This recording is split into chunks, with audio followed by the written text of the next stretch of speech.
Bonjour à tous. Alors, bah, en fait, il y a eu des petits problèmes techniques pendant la session de ce midi, donc j'ai décidé de refaire une vidéo au calme, sans problème de connexion.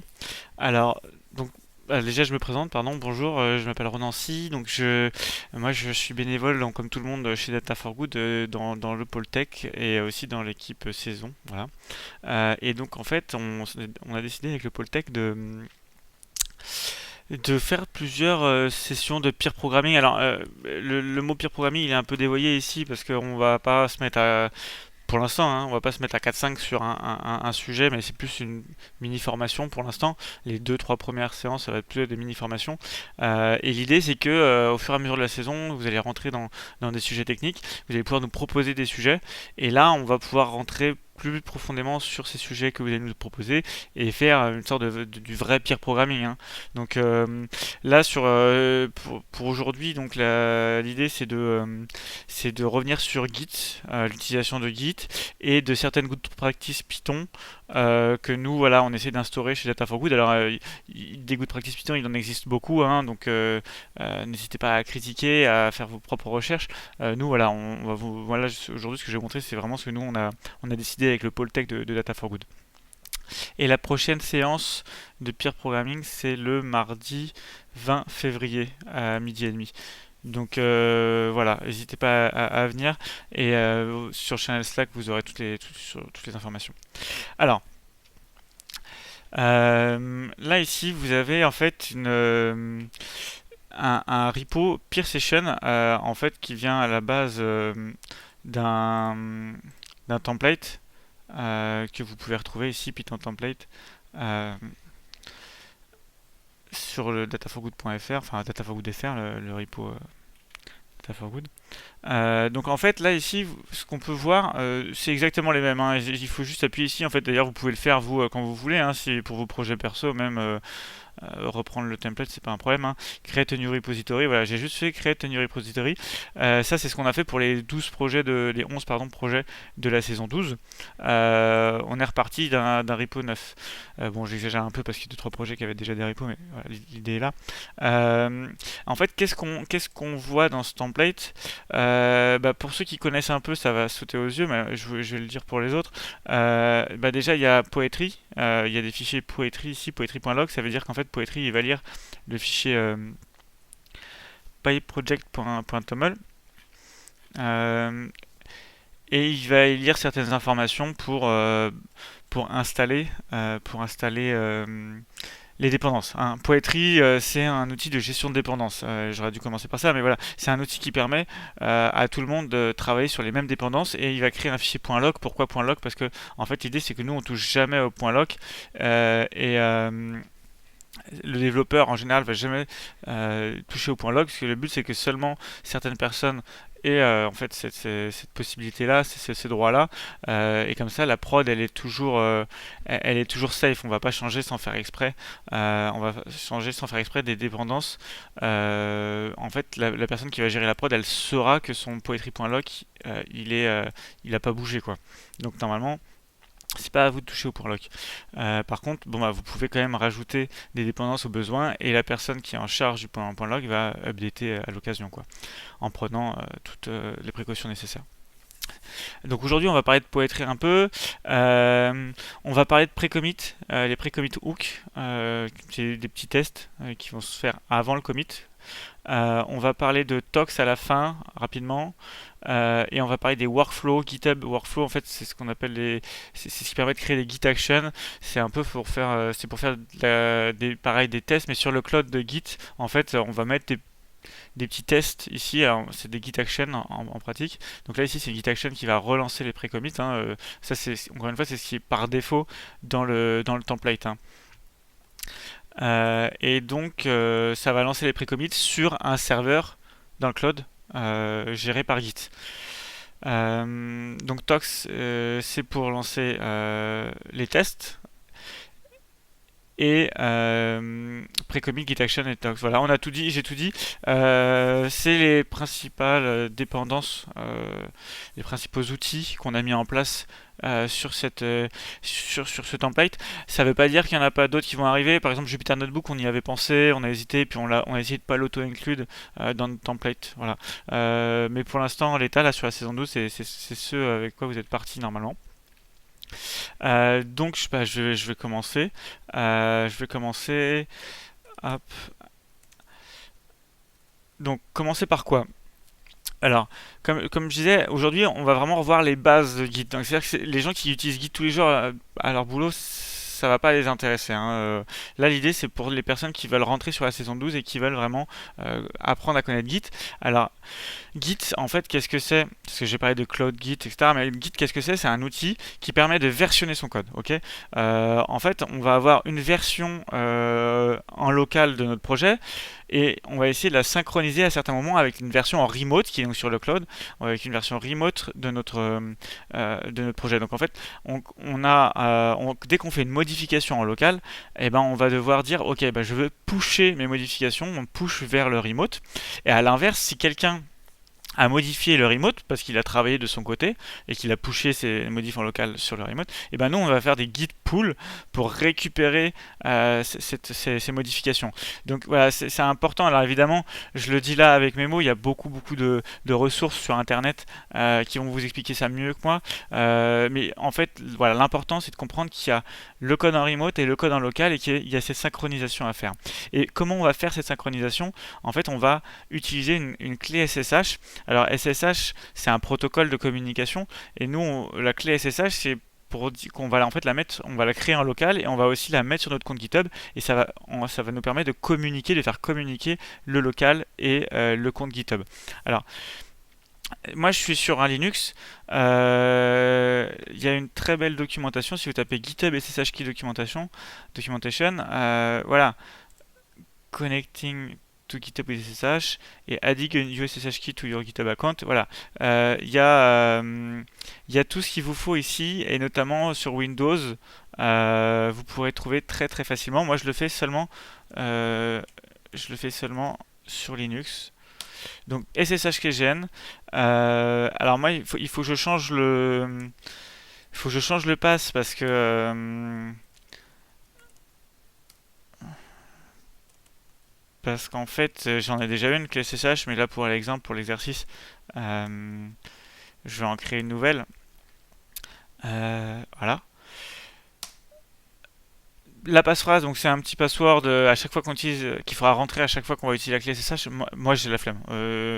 Il y en a qui vont vous dire si, il faut absolument la mettre, tant mieux pour eux. Voilà. Donc je mets Enter, j'appuie sur Enter, donc ça veut dire que c'est OK, il n'y aura pas de password créé. Et donc là, là ici, on vérifie qu'il y a effectivement bien les deux clés. Alors en fait, je dis une clé SSH, il y a une clé privée et une clé .pub, c'est .public. Quand on doit transmettre quelque chose, quand on vous dit donne-moi ta clé SSH, c'est toujours la clé publique. La clé privée, vous n'avez jamais besoin de la transmettre, d'accord? Donc ça, c'est la petite consigne. Là, je fais un petit cat sur ma clé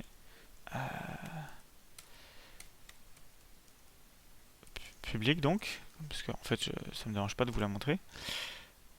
Ok. Ensuite, là ici, c'est un account GitHub que j'ai tout fraîchement créé pour la session d'aujourd'hui. Là, je vais dans Settings, SSH en GPG key, et je fais New SSH keys. Et là, je mets Pierre parce que voilà. Voilà. Là, il faut mettre le mot de passe. Alors, tout est gratuit, hein, je ne l'ai pas dit parce que voilà, c'est peut-être pas évident pour tout le monde, hein, tout est gratuit. Vous pouvez vous créer Allez, qu'est-ce qu'il me fait?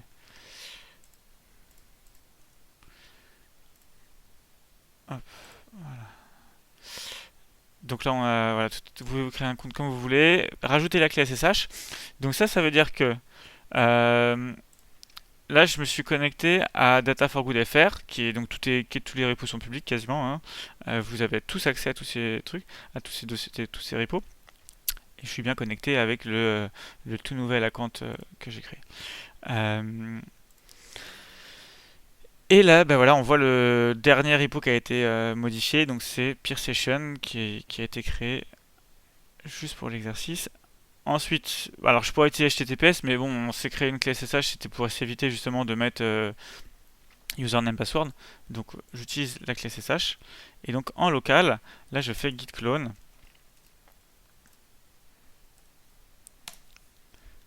Voilà, ça va prendre 5 secondes. Voilà, c'est réglé. Et là, si je fais un petit ls, j'ai bien mon peer session, donc c'est un dossier.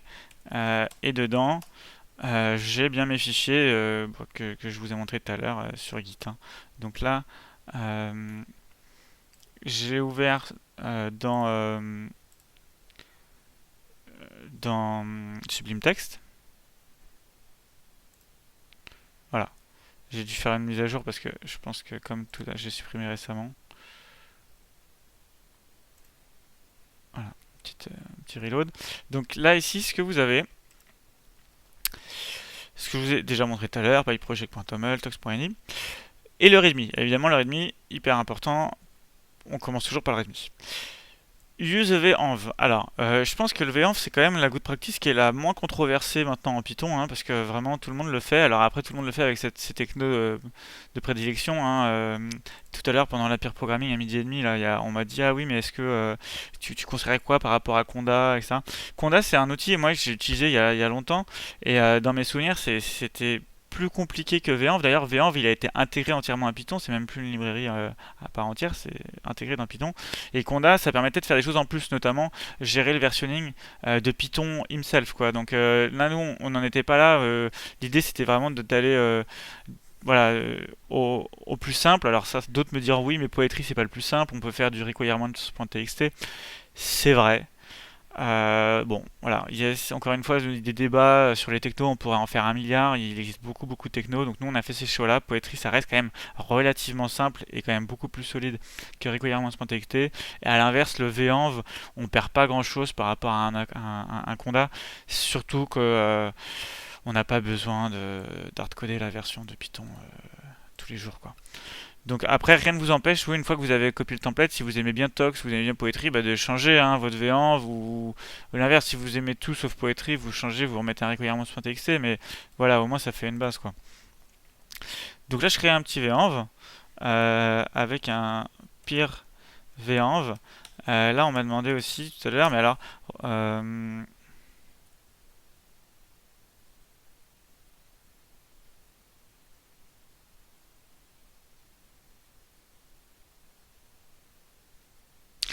ah zut, j'étais déjà connecté avec. Vous voyez là en fait à gauche de mon terminal, j'étais déjà connecté dans un venv qui doit être le venv de tout à l'heure en fait.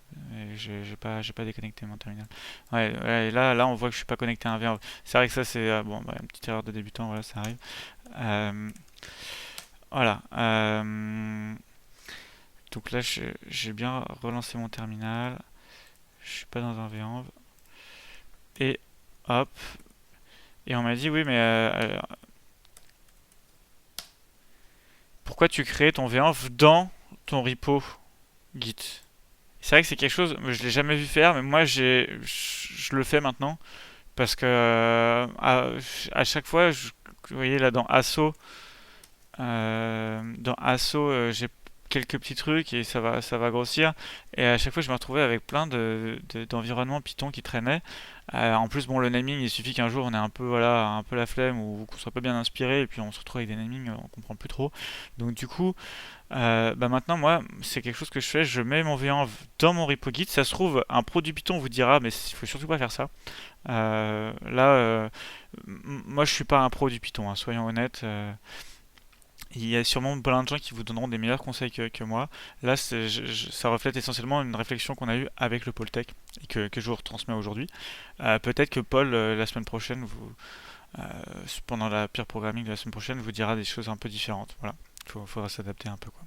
Euh, donc là, on va créer le V1. Je vais finir par y arriver. Hop. il est créé, pardon. Hop, peer venv. Et là, il faut toujours faire bin source bin activate. Oui, alors attendez, j'ai dit oui, donc moi je mets mes venv dans mes repos, mais par contre il faut bien penser, parce qu'on va pas mettre dans le remote, parce que dans le venv, il y a plein de choses qui sont, voilà, des librairies, des binaires qui n'ont rien à faire sur le remote de Git, sur le cloud de Git. Donc ça, ce que je fais, c'est qu'il faut bien sûr mettre dans le git ignore, il faut mettre voilà venv, .venv, ces choses-là. Il faut s'assurer que vous n'allez pas pusher sur que vous n'allez pas pusher sur Git votre venv. Alors bon là, vous voyez .venv, et évidemment je l'ai appelé pire env, donc ça marche pas. Là si je fais un git status, vous allez voir que Git me dit mais tiens, est-ce que tu veux mettre ça sur le remote? Tant qu'on n'a pas fait un git commit du fichier ou un git add du fichier, ça va rester en local, hein. Il faut dire à Git, ça je veux bien le mettre dans le remote. Donc bon, c'est plus propre de le mettre dans le git ignore. Voilà, à l'occasion je le remettrai dans le git ignore. Là pour l'instant on va continuer comme ça, mais il sera pas push sur le remote. Donc voilà, j'ai fait un source peer venv bin activate. Donc là, tout à l'heure, pareil, on m'a demandé, mais ça sert à quoi source? Alors, source, c'est une commande qui est liée au terminal. C'est une commande bash, j'imagine, donc, qui va en fait lire le fichier activate et qui va l'exécuter.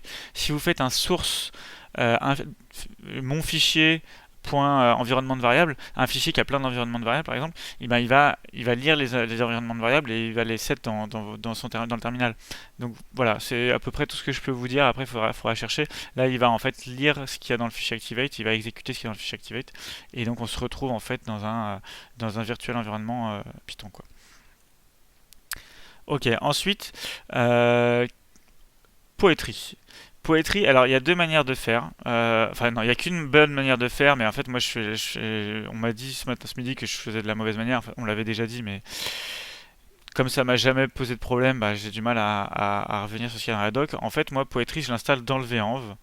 Alors attendez, voilà, je cherche le readme. Poetry, moi je l'installe dans le venv comme ça. C'est pas la bonne manière de faire. C'est pas la bonne manière de faire parce que moi je le fais pourquoi? Parce que ça me permet de setup, de hardcoder finalement la version de Poetry, mais il y a écrit dans la documentation qu'il faut pas le faire parce qu'il vaut mieux installer un Poetry sur le Python au global que dans le venv, hein, parce que le venv, on est d'accord que ça containerise toutes nos librairies Python pour éviter, si on a plusieurs venv, si on a plusieurs projets, d'avoir des conflits entre les versions notamment. Et ben là pour Poetry, on nous dit bah en fait il vaut mieux avoir un Poetry global à tout le monde.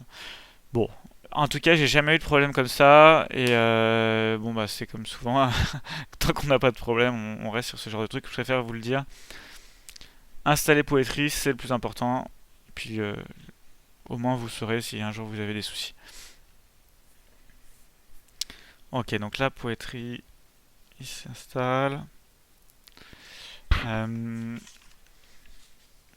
Ensuite, ah non c'est pas fini. Alors, vous avez vu tout à l'heure, j'en profite tant que Poetry prend un peu de temps, j'ai fait un git clone, donc j'ai fait un git clone du projet, donc c'est-à-dire j'ai téléchargé des fichiers qui étaient sur le Cloud Git en local. Euh, je l'ai fait avec une clé SSH que je venais d'upload sur un nouvel account, et en fait j'ai un peu triché parce que comme j'avais déjà un account Git sur, sur mon bureau en fait, dans mon OS. Euh, il a utilisé la clé SSH, je sais pas trop pourquoi, hein. Il a utilisé la clé SSH, mais il s'est connecté avec mon autre account. Ok. C'est pas un drame, ça change seulement un truc et je vais vous le dire tout de suite, c'est quand on va créer une branche. Je vais vous expliquer ce que c'est qu'une branche. Quand on va créer une branche, en fait, vous n'avez pas les droits de créer des branches sur nos repos. Vous êtes obligé de demander certains droits. On n'a pas réussi à... On n'a pas... Je crois que ça n'existe pas, hein. On a cherché, on n'a pas trouvé, mais a priori, on ne peut pas, avec Git, même sur des repos publics, donner les droits à n'importe qui de créer des branches. Et donc, nous, pour les bénévoles de la saison 12 qui vont vouloir créer des branches, on va vous donner les droits au cas par cas. Comme il y a des centaines de bénévoles à l'heure actuelle, on ne peut pas évidemment ajouter tout le monde manuellement, ça va être un enfer. Donc voilà, venez si vous avez besoin pour votre projet de créer des branches, on vous donnera les droits. Euh, ok, donc je viens d'installer Poetry et maintenant je fais tout simplement Poetry install dans mon VR.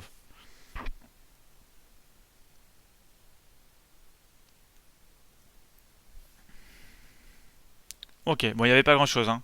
Il n'y avait pas grand-chose, donc là ça fonctionne. Vous voyez, on voit tox, pré-commit, voilà, ces petites choses. Euh, donc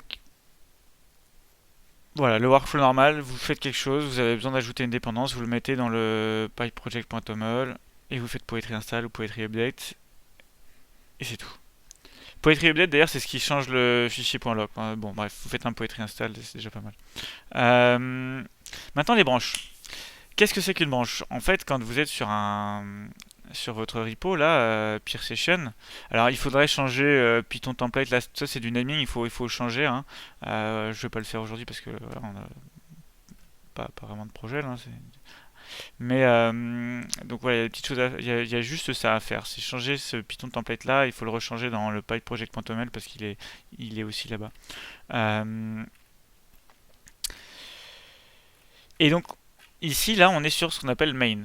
Et en fait, quand on veut alors, là, il se trouve qu'après la pure programming de ce matin, il y a des gens qui ont déjà commencé à proposer des fixes parce qu'ils m'ont dit oui, mais ils voulaient vraiment. Donc, c'est bien, ça nous donne un bon exemple là. Ils ont en fait, ils peuvent pas travailler sur main parce que le but c'est que chacun puisse travailler en parallèle. Donc, ils ont créé un nom de branche. Euh, Bon, c'est pas hyper clair. Voilà, ça, la clarté, la verbosité des descriptions dépend de chacun, bien sûr, mais on pourrait demander peut-être un peu plus là. Donc voilà, là, la personne a créé une branche, proposé un fixe. Ensuite, quand il aura envie, c'est déjà peut-être, voilà, il va demander une pull request. Là, les gens sont libres de commenter, et quand il y a eu des commentaires et des échanges, de la relecture finalement de code, et ben là, on peut merger sur main. Et donc, comme je disais tout à l'heure, si vous suivez ce tuto, bah, vous n'aurez pas le droit. Donc, il faut que je vous donne les droits. Là, on va dire que j'ai eu les droits. Et pour créer une branche, on fait git checkout-b. Alors, pareil, les conventions, il en existe plein. Moi, je mets RS si je suis tout seul à travailler sur ma branche. Si je sais qu'on va être plusieurs, pas la peine. Donc, RS pire prog. Euh, j'ai créé une nouvelle branche en local et je me suis mis dessus, hein. Là, si on fait un petit git status, vous allez voir que on branch RS peer prog. Voilà. Alors qu'avant, quand j'ai fait un git status tout à l'heure, j'étais en on branch main ou master, je sais plus. Main et master, c'est la même chose, c'est juste que les conventions ont changé, hein. Euh, donc là, je suis sur ma branche en local, mais elle n'existe pas en remote. En fait, si vous faites un git push là, il va vous dire bah t'es gentil, mais ta branche elle n'existe pas sur le Cloud Git, hein, donc il faut que tu m'expliques un peu il faut que tu me dises. Donc là, je fais juste copier-coller. Moi, j'ai toujours la flemme de retenir par cœur, donc je fais juste un git push setup stream. Voilà, enfin, je fais juste un copier-coller de ça, de ce qu'il me dit. Et là, c'est bon. Là, en fait, si je retourne sur les branches ici, donc Peer Session, les branches, et ben là, ma branche elle va apparaître. Voilà, RS Peer Prog. Tout simplement. Donc là, vous avez une branche. Et en fait, à chaque fois que vous faites. Donc là, Git, par exemple, je sais que dans le README, il y a un truc qui doit sauter. Voilà. La partie Jupyter Notebook, elle doit sauter parce qu'on l'a enlevé. Euh, euh, ok, si je fais un Git statut, là on voit. Ah, tu as modifié le README, mais est-ce que tu veux vraiment le modifier en remote? Donc je fais git add. euh, readme.md. Donc c'est comme git commit, hein, c'est la même chose. Git add read.md et donc là je fais git en fait non git add en fait on git add plein de fichiers et quand on fait un commit dans le commit il y a tous les fichiers qu'on a addés, hein, voilà. Donc là je mets fix change euh, remove Jupyter notebook part in the readme file et puis voilà, hein. Donc là, j'ai fait mon commit avec les fichiers que j'avais modifiés, donc un seul. Et là, je fais un git push. Voilà. Donc là, si je vais sur rs-prog, vous voyez, il a bien vu que j'avais triché, hein, il m'a pas mis avec mon nouvel account. Il aurait fallu que je change de la config Git en local. Bah, bon, pour vous, ça n'a aucun intérêt puisque de toute façon, on va accepter vos. Enfin, vous utiliserez. Vous aurez qu'un user, donc il n'y aura pas de problème.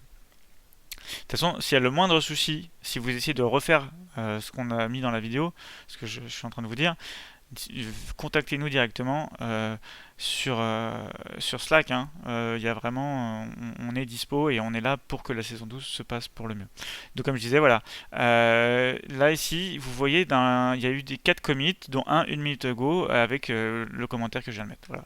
Donc là, on est bien sur le Cloud Git, et ben sur Internet, quoi. Et ben hop, vous avez la modif qui a été pushée. Et là, si je fais un git pull, parce que j'espère que, je sais pas, mon collègue, il a mis des choses sur ma branche. Il va me dire non, vous êtes already up to date. Ok. Donc ça c'est vraiment le workflow de base pour travailler sur une branche, quoi. Je vais continuer donc maintenant en parlant un peu des technos. Alors pre-commit hook, ils ont un site qui est très sympa, très simple. Il n'y a pas un milliard de choses. Il y a une seule page, je crois. Ouais. Donc moi je l'ai déjà installé, mais voilà, vous avez juste à faire un pip install pre-commit pour l'installer sur votre ordinateur.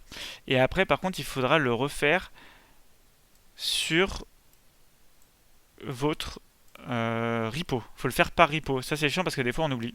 C'est pas très grave, je vais vous expliquer après pourquoi. Donc là je fais un pre-commit install sur mon repo.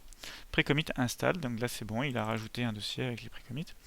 Et en fait là il va lire, il l'a installé, c'est bien, mais il l'a installé en prenant en compte la configuration qui est déjà dans le template. Hein. C'est pour ça aussi qu'on a un template. Vous n'avez pas à vous-même créer une configuration. En fait à chaque fois que je vais faire un commit, il va vérifier. Il va vérifier certaines choses, donc c'est des règles statiques. Donc là, Bandit, je vois qu'il a été commenté, je sais pas pourquoi, mais en gros, Bandit, c'est pour tester des règles statiques concernant la sécurité. Mais après, tout ce qui est black, rough, c'est des règles de linting, quoi. Donc ça va permettre d'avoir un code plus propre et que chacun ait ses mêmes règles, tu vois, de taille de ligne, de saut de ligne, etc. Ça permet d'homogénéiser en fait la qualité du code, quoi. La qualité, le linting du code, quoi. Donc là, si je fais un commit tout de suite, il va me dire bah t'as rien à committer, hein, j'ai pas à modifier de fichier. Alors voilà, il lance quand même les pré-commits, mais il dit bah en fait il n'y a aucun fichier à committer. Et après Git me dit en plus bah ouais moi non plus j'ai rien à faire. Bon très bien, que ça me tienne, on va lui faire un petit fichier en plus. En fait, juste avant, j'ai fait un petit test. J'ai demandé à ChatGPT est-ce que tu peux me créer un code Python utilisant la librairie PyTest qui va tester une fonction permettant d'additionner deux chiffres. Il m'a sorti un truc qui était pas mal, mais ça manquait de. Et c'est pour ça que là, les précommits, c'est pas mal. C'est que ça manquait en fait de. Ça m'a sorti plein d'erreurs, les précommits, de type annotation. Effectivement, en Python, c'est pas obligatoire les annotations les types, le typage en Python, on s'en fout normalement. Bon, bah là, nous, on l'avait mis dans nos pré-commits. J'avoue, je savais même pas, mais du coup, ouais, ça vous montre l'importance, c'est que vous arrivez à mettre des good practice en place, finalement sans prévenir les autres, hein, puisque là, moi, j'étais confronté à ça. Si le pré-commit m'avait pas dit que j'avais fait n'importe quoi, j'aurais pas su, quoi. Donc là, ici, j'ai dit à ChatGPT, bah tu m'as fait n'importe quoi, regarde regarde les erreurs que j'ai reçues. Il m'a corrigé le code. Alors, Python template, oui voilà, alors Python template, oui, comme je disais, il faudrait que je le modifie ça, c'est pas grave, on verra plus tard. New folder, test, new file, hop, hop, Python, peer test, point Python. Pourquoi j'ai commencé par un test? Alors déjà pour ceux qui sont fans du test driven development, bah, il faut toujours commencer par un test. C'est pas mon cas. Moi je l'ai fait parce que j'en aurais besoin après pour lancer Tox. Donc c'est tout. C'est tout. D'ailleurs, c'est important pour pas que j'oublie, mais Tox il va fonctionner seulement sur les fichiers qui finissent par underscore test.python. Ok. Donc c'est pour ça que je l'ai nommé comme ça. Il y a pas mal de petites choses à savoir comme ça. Tout ce qui concerne tox, pytest, c'est souvent underscore test.python. Ou alors il faut que ça commence par test underscore gna gna gna, Python. C'est toujours important le naming pour s'éviter des problèmes. Ok. Donc là, qu'est-ce qu'il y a Git status. Là, il me dit, ok, tu as rajouté un dossier Python template test. Et oui, il a raison.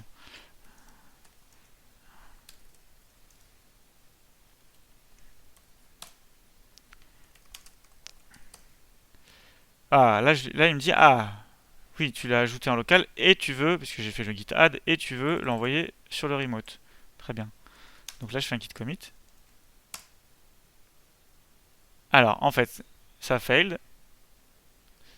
Il me dit une erreur que j'ai. Oui, effectivement, j'avais vu tout à l'heure.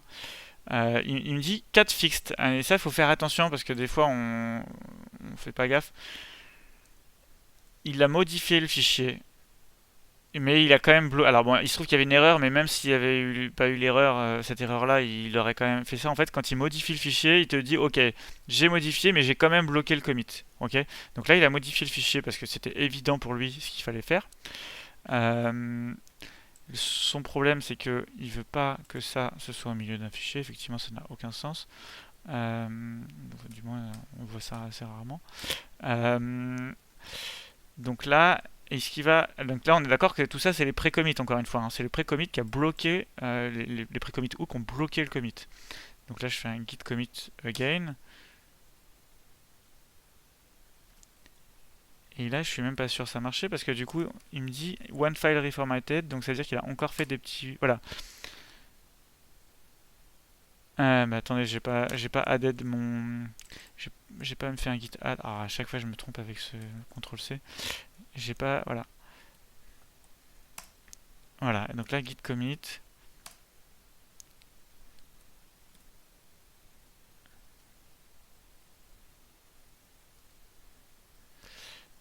Pourquoi il veut pas me le lancer, le git commit?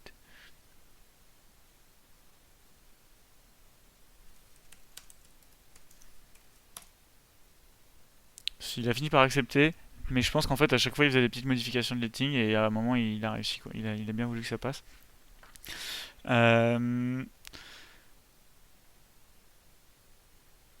mais attends, quitte statut, excusez-moi 5 secondes. Euh, il a pas added, j'ai pas réussi à add mon modifier Python template pire test. Non si c'est bon, excusez-moi. Non non c'était bon. Euh,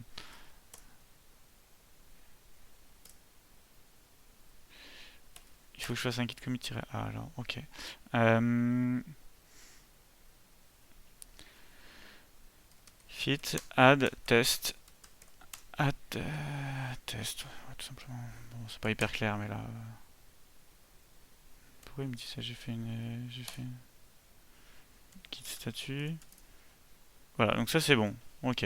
Donc là on voit bien que vous voyez, le fichier de test il est considéré comme committé. Ça veut dire que la prochaine fois que je vais faire un push, il va bien l'envoyer sur le remote quoi. Donc là je peux faire un push. Donc ça c'est pour les pré-commit hook. Ok. Maintenant Tox. Tox c'est pratique, c'est qu'il y a juste à lancer Tox.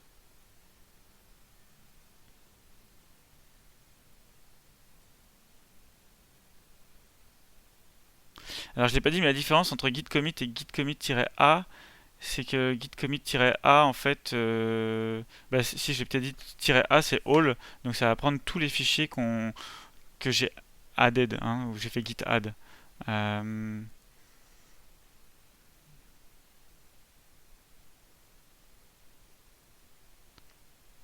je suis pas un grand fan de Tox hein, on l'a mis en place mais je trouve que leur verbosité là elle est pas claire quoi c'est donc là Tox en fait c'est un outil qui va lancer les tests dans un venv. Donc c'est pour ça qu'il réinstalle certaines choses. Ici, vous voyez, on voit que Poetry, hein, il a carrément lancé Poetry dans son petit venv à lui.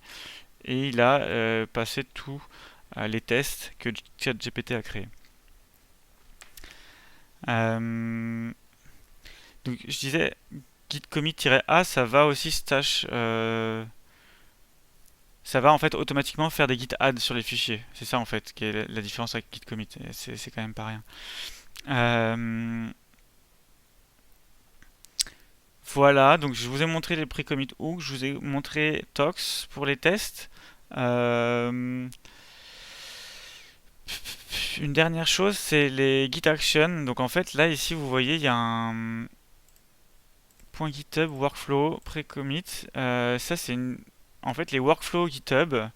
Moi, je sais vous, ça fait longtemps, hein, mais je maîtrise plus trop. Mais en gros, l'idée, c'est que ça va lancer dans un serveur sur le cloud de Git, ça va lancer des choses. Et ces choses-là, elles sont définies dans les fichiers workflow ici. Ok. Donc vous pouvez faire des workflows avec beaucoup de choses, hein. L'idée, c'est ça peut lancer des tests automatiquement, ça peut lancer même des buildings d'images Docker automatiquement, des buildings de n'importe quel package automatiquement, faire des vérifications de sécurité. Et tout ça, ça va se runner dans le cloud. Donc en fait, on a des 3000 minutes gratuites par mois, je crois, de Git Action. Là, le seul truc qu'on a mis par défaut, c'est en fait, ça va relancer les précommits. Ça, c'est un truc, il y en a qui vont vous dire oui, mais ça sert à rien parce que les pré-commits ils sont lancés avant le commit. C'est pas, c'est pas faux. Sauf qu'en fait, vous l'avez vu, moi j'ai dû faire un pré-commit install. J'ai dû installer les pré-commit hook. C'est-à-dire que si quelqu'un là, il git clone le projet, il connaît pas bien parce qu'il a pas vu la vidéo, il va pas forcément connaître les pré-commits, il va pas savoir à quoi ça sert et puis il aura peut-être pas le temps, il va pas regarder. Ce qui fait que les pré-commits serviront à rien. Donc du coup, ça c'est quelque chose que j'ai vu souvent faire, c'est quand même, bah, tu mets ça dans une Git Action, et dans la Git Action, tu forces, c'est-à-dire que dans ta Git Action, il n'y a pas de commit, parce qu'en fait, tu testes une branche. Quand tu lances des Git Action, tu vas souvent tester une branche, donc tu vas faire des choses sur cette branche, encore une fois, vérifier la sécurité, les linting, builder des packages, mais tu vas pas modifier et tu vas pas demander automatiquement à ta Git Action de faire des commits. En fait, ils utilisent juste une option des pre-commit hook qui te permettent de lancer les pré-commit hooks même sur du code qui ne va pas être committé. Tu le lances, d'ailleurs, alors je le connais pas par cœur, mais pré-commit, euh, bon, je l'ai plus dans mon historique, mais là sur le site que je vous ai montré tout à l'heure, il y est, en gros, tu fais pre-commit run all file now, je sais pas quoi, et ça va te les lancer même sans avoir besoin de modifier des fichiers, parce que sinon le pré-commit hook il va se lancer seulement sur les fichiers modifiés hein, du commit, il va pas se lancer sur tous les fichiers. Donc voilà, les Git Actions c'est vraiment super pour faire du continuous integration, continuous building, continuous delivery, tout ce qui continue quoi, parce que ça va permettre d'automatiser en fait beaucoup de process. Donc voilà, pour aujourd'hui je vais pas en dire beaucoup plus, c'est juste pour vous expliquer pourquoi ce fichier il est là. Ça va lancer des pré-commits dans le cloud, et je vais d'ailleurs quand même vous le montrer en 5 secondes parce qu'en fait on peut accéder. Ah oui, une fois vous allez le voir en fait. Si je fais new pull request, est-ce que j'ai les droits? On va voir. Euh, hop. En fait, j'ai quand même oublié un truc hyper important, c'est que je vous ai dit comment créer une branche. Je vous ai créé comment créer une branche. Donc voilà, là j'ai créé une branche avec un test en plus et une suppression de readme. Mais en fait, bon, bah, une fois qu'on a créé notre branche, il faut la merger sur main. Donc il faut créer une pull request. Add test for addition. Là ici vous mettez une description qui est hyper importante, là, important description, pour que tout le monde, surtout dans le bénévolat, les gens peut-être vont répondre tous les 2-3 jours, etc. Donc on peut pas se permettre de rien mettre et que les gens soient perdus, nous attendent. Faut vraiment se dire qu'il faut pas être bloquant quand on travaille en tant que bénévole, quoi. Donc faut mettre le maximum d'infos possible à disposition des autres. Create pull request. Voilà, c'est ça. Donc c'est exactement comme le fait de créer, des branches en remote. Il faut pouvoir, il faut avoir certains droits. Donc pareil, ça on vous les donnera au fur et à mesure. Donc je vais le faire sur autre chose. Je vais le faire ici, compare and pull request. Mais vous aurez les droits de le faire. Donc c'est voilà, il faudra juste nous demander. Add test for addition, create pull request. Et donc là, pourquoi j'en étais venu ici, c'est qu'en fait, je vous ai parlé d'une Git action. En fait, vous allez voir, voilà, pré-commit. Ça, c'est exactement la Git action que je vous ai montré ici. Vous voyez, pré-commit. Name pré-commit, exactement. Donc là, en fait, elle est en train de runner. Elle est en queue parce que, bah, en fait, nous, on gère pas, comme c'est gratuit, on gère pas du tout comment ça fonctionne derrière. Et moi, j'ai déjà vu des Git action rester dans la queue pendant très longtemps, hein. On n'est pas forcément prioritaire, hein, déjà qu'ils nous filent 3000 minutes gratuites. Et donc, euh, et donc voilà, si vous aviez créé 10 Git Action, vous auriez ici 10 petites lignes en train de tourner. Nanana. Donc ça c'est plutôt cool. All checked have passed. Vous avez vos machins et ensuite on peut faire un merge pull request carrément. De toute façon, je vais supprimer la peer session, enfin le repo juste après. Et voilà, vous avez, et on peut même delete la branche, comme ça on n'a pas des trucs qui traînent. Donc voilà, là pour le coup on a vraiment tout vu, j'avais vraiment oublié le plus important. Créer une branche, faire des push, des pulls, et évidemment faire une PR. Alors normalement il aurait fallu que j'attende que quelqu'un commente, hein. L'idée c'est pas de travailler tout seul. Le but de la PR c'est que les autres commentent, corrigent nos erreurs, et aussi bah, du coup de faire passer les Git Action avec les tests qui vont dedans, quoi. Donc écoutez, je crois que c'est tout pour moi. J'ai beaucoup parlé. On n'oublie pas, mardi prochain, mardi 20 à 12h30. Si vous avez des sujets, notamment des sujets de saison qui sont plus compliqués, on peut les faire passer en peer programming, ou alors on peut vous proposer des peer programming plus individuels parce qu'on n'est pas obligé de faire ça devant 30 personnes. Donc venez nous voir. Il y a un channel sur le Slack qui s'appelle Paul Tech Request. Donc vraiment, dès que vous avez le moindre souci, que ce soit pour avancer, que juste parce que vous avez des idées juste parce que vous avez envie qu'on regarde votre code, venez nous voir. Voilà, donc je vous dis bonne fin de journée et puis à bientôt.